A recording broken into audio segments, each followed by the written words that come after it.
There's a drawer in my kitchen.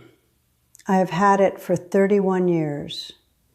And for most of those 31 years, I could not open it all the way. Something was always in the way.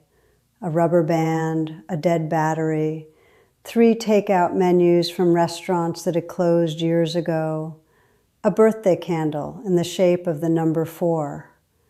I do not even know whose birthday that was for. I used to think this was just life. I thought everyone had a drawer like that. A junk drawer, a catch-all, a place where things went to disappear. And I thought the solution was to clean it out once or twice a year, feel very proud of myself, and then watch it fill right back up within 6 weeks, because that is exactly what happened every single time. Then one afternoon I sat down at my kitchen table and I looked at that drawer and I thought, why does this keep happening? Not with anger, not with frustration, just genuine curiosity. Why does the clutter always come back? Why does the problem never actually get solved? Why do I feel like I'm constantly treading water in my own home? That question changed how I think about everything. I am Margaret. I am 72. And in this video, I'm going to share 12 secrets I learned, many of them rooted in Japanese thinking about the home, that finally answered that question for me. Secret number 1. Clutter is never about objects. It is about decisions that were postponed. This is the first thing I had to truly understand. Every piece of clutter in your home is a decision you did not make. The sweater on the chair is a decision you did not make. The stack of mail on the counter is a decision you did not make. The bag of things you meant to donate 6 months ago, still sitting by the door, that is a decision you did not make. In Japanese thinking about the home, there is a deep belief that every object should have a place it belongs, and every object should be in that place when it is not in use. That sounds simple. It sounds almost too simple, but think about what it actually means. It means that before an object can live in your home, you have to decide where it lives. And most of us, myself very much included, never made that decision. We just set things down, and the setting down became the habit. I started looking at my clutter differently, not as mess, as unmade decisions. And I started making them, one at a time, slowly, without rushing. That drawer I mentioned, I finally made every single decision in it. I put the batteries in the battery drawer. I threw away the menus. The birthday candle went in the baking cabinet. Each thing got a decision made for it, and nothing has come back to that drawer that did not have a reason to be there, not in over 2 years. So here's where I want you to start. Pick one surface, one drawer, one small area, and look at every single thing in it and ask, does this have a home? If not, make one. Not a perfect one, just a decided one. Secret number 2. Everything that comes into your home must be considered before it enters. In Japan, there is a cultural habit of pausing at the threshold, of treating the entrance to the home as a meaningful boundary between the outside world and the inside one. Shoes come off, bags are set down. There is a transition. And I think this idea extends beyond shoes. I think it extends to everything. Most of us bring things in without thinking. We grab the mail and drop it on the counter. We bring in a shopping bag and leave it on a chair. We carry in a cardboard box and park it in the corner. The outside world flows in without any pause, and the inside of our home slowly fills with things that were never really invited. I started treating my front door like a filter. Before anything crosses that threshold, I ask, does this have somewhere to go? The mail goes in one specific place and only that place. Shopping bags get unpacked the same day. Cardboard boxes get broken down before I go to bed. It sounds like more effort. It is actually less because nothing accumulates. Nothing becomes a pile. Nothing becomes a problem. Secret number 3. Empty surfaces are not wasted space. They are breathing room. I grew up believing that surfaces were for things, that an empty counter meant you were not using your home to its full potential. So I filled them. A toaster, a coffee maker, a fruit bowl, a candle, a little decorative rooster I am not sure I ever even liked. The counter was full, and every time I needed to clean it, I moved everything, wiped around it, moved it back, and told myself I had cleaned. I had not cleaned. I had shuffled. There is a difference. My daughter-in-law Yuki grew up in Osaka, and when she and my son Daniel visited several years ago, she said something to me that I have never forgotten. She looked at my kitchen counter and said, very kindly, very gently, that in the home she grew up around, a clear counter was considered a form of respect. For the space, for yourself, for the people who came into your home. That one sentence rearranged something in my head. I started clearing my counters, not of everything, but of almost everything. I kept the coffee maker because I use it every morning. I kept one small bowl for keys. Everything else found a cabinet, a drawer, a different room, or the donation box. My kitchen counter is almost bare now, and I clean it in 40 seconds. 40 seconds. I wipe it and I am done. No moving, no shuffling, no rearranging. Your surfaces do not need to be full to feel like home. I promise you that. Secret number 4. Own fewer things in categories where you own too many. We do not usually think about categories. We think about individual things. But clutter rarely happens with individual things. It happens with categories. Kitchen towels, plastic containers, coffee mugs, throw blankets, medications, pens. We accumulate them by category without ever noticing. I had 23 coffee mugs. I counted. 23 mugs for one woman who drinks 2 cups a day and has visitors perhaps twice a month. I kept 8. I donated the rest. And the cabinet where the mugs lived suddenly had room to breathe. I could see every mug. I could reach any of them without rearranging. I stopped losing track of which ones I actually liked. Go through one category this week. Pick a category, any one where you suspect there is too much, and count. Just count. The number alone will tell you what you need to know. Secret number 5. Cleaning takes 20 minutes a day when your home is properly ordered.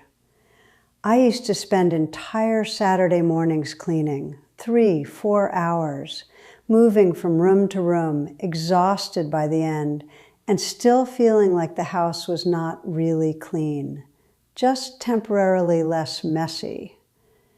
Now my house is the calmest and most consistently clean it has ever been in my entire adult life, and I spend about 20 minutes a day maintaining it. 20 minutes, that is the total. Not hours, not a morning. 20 minutes of small, steady tending. This is what Japanese philosophy calls a maintenance mindset. Not deep cleaning as rescue, not scrambling before guests arrive, just daily tending.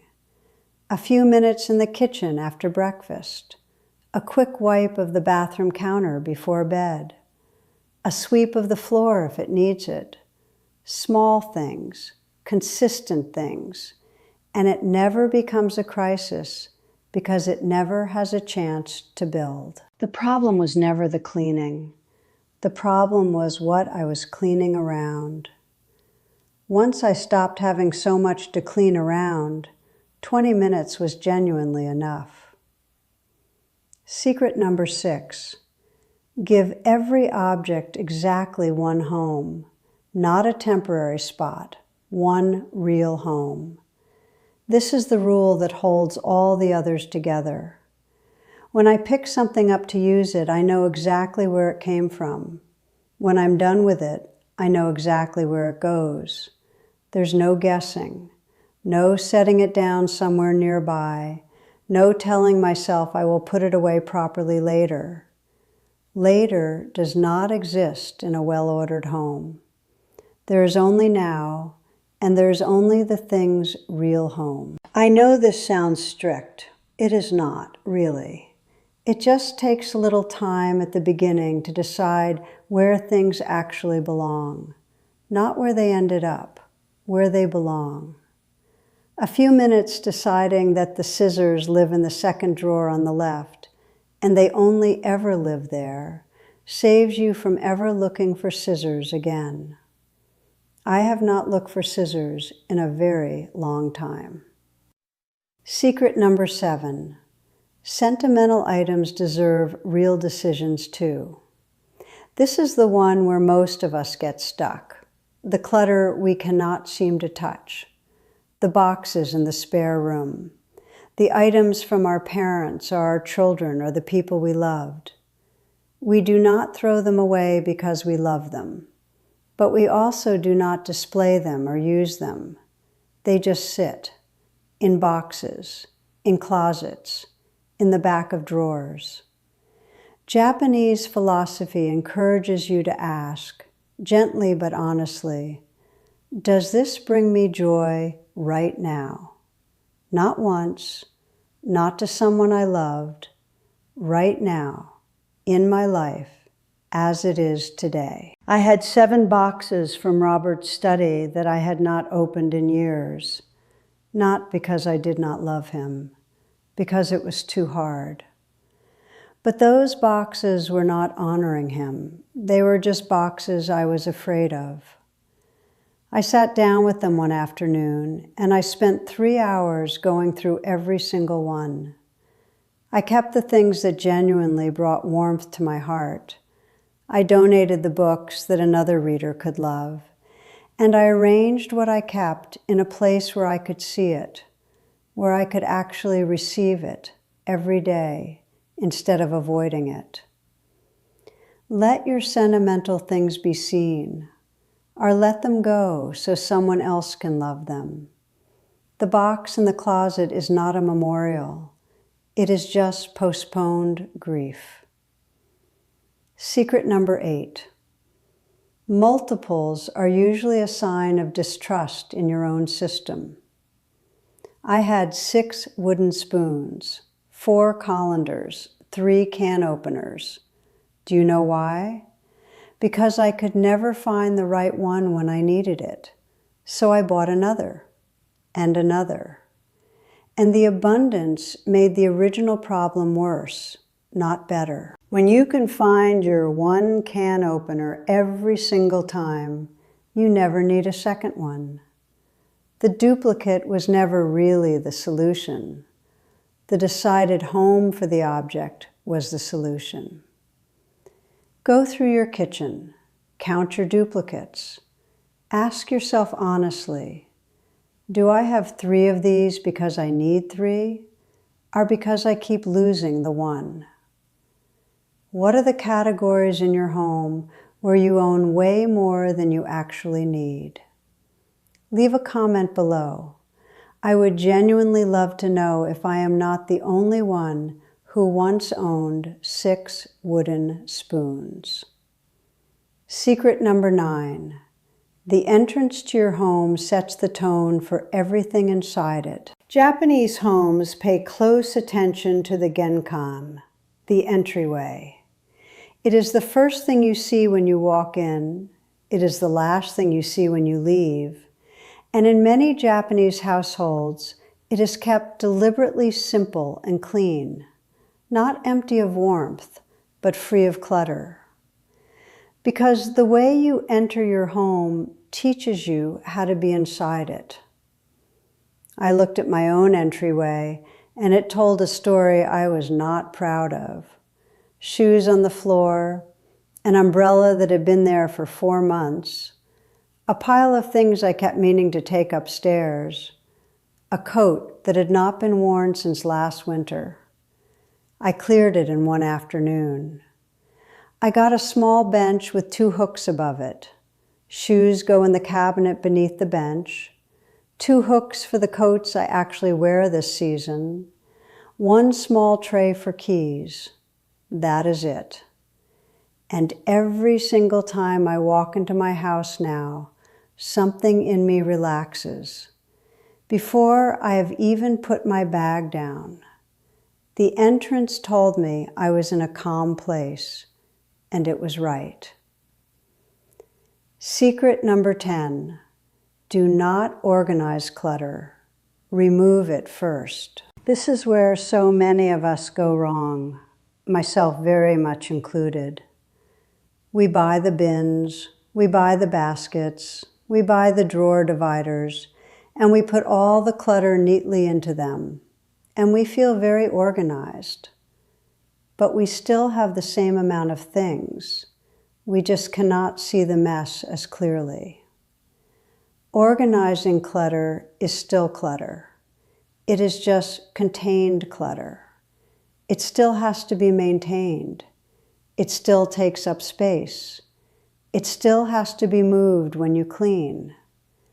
The bins did not solve the problem. They just made the problem look tidier. Remove first, organize what remains. That is the order, not the other way around. Secret number 11. Shop slowly and return to your home more slowly still. Japanese culture tends toward intentionality in purchasing.